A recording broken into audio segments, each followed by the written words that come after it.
Time for the American Family News Update. I'm Bronson Woodruff. It is Wednesday, January 7th.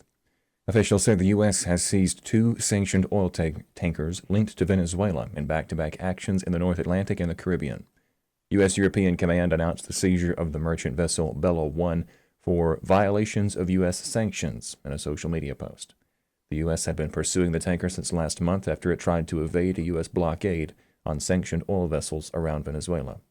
Secretary of Homeland Security Kristi Noem revealed that U.S. forces also took control of the tanker Sophia in the Caribbean. Noem said in a social media post that both ships were either last docked in Venezuela or en route to it. President Trump said on Tuesday that Venezuela would be providing 30 million to 50 million barrels of oil to the U.S., and he pledged to use proceeds from the sale of this oil to benefit the people of both countries. The White House is organizing a meeting on Friday with U.S. oil company executives to discuss Venezuela, which the Trump administration has been pressuring to open its vast but struggling oil industry more widely to American investment and know-how.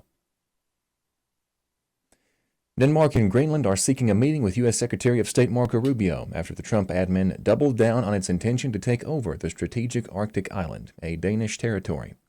Tensions escalated after the White House said Tuesday that the U.S. military is always an option.